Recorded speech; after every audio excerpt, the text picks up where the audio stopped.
The Legend of Zelda Tears of the Kingdom has a pretty notable change from Breath of the Wild: the menus. While this sequel definitely builds off of the original, it actually streamlines the menu navigation, making it all so much better than it was before.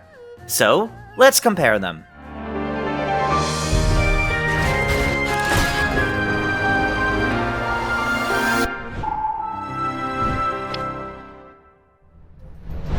Starting off, let's look at the biggest change. Navigating the inventory menu is no longer done with the right stick, thank Hylia. Now, you use the L and R buttons to switch to a different tab of your inventory.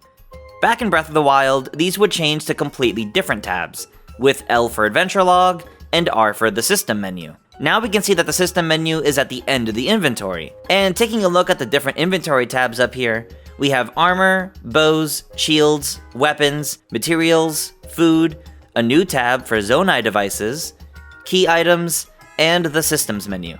So there are two interesting things here. Firstly, that this menu starts with Armor. It actually swapped places with Weapons.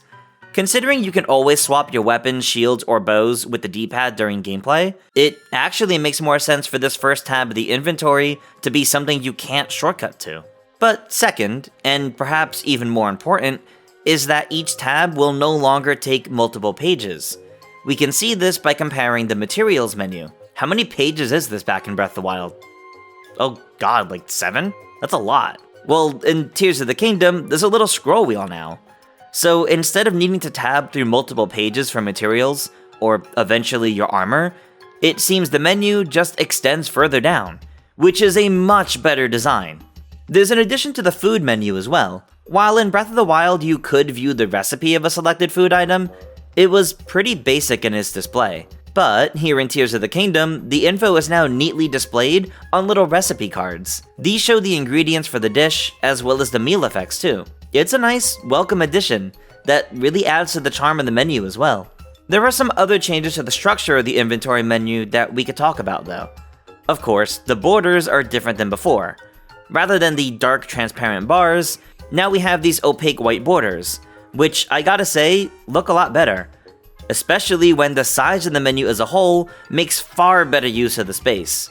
Rather than squeezing everything into the middle of the screen to fit within these borders, Link's health and rupees are moved over to the right, just above him, so the entire left side gets a larger, cleaner menu to sort through. The stamina and temperature indicators are the same, but Tears of the Kingdom adds a new set of icons by Link, these batteries, which seem to be tied to the vials at his hip. So this should let us easily keep track of how many batteries Link has available for using Zonai devices. Now, you may be wondering, if the system menu was moved to a tab of the inventory, where did the adventure log go? Well, that's another tab from the map menu. These tabs include character profiles, the adventure log, an album, and something hidden.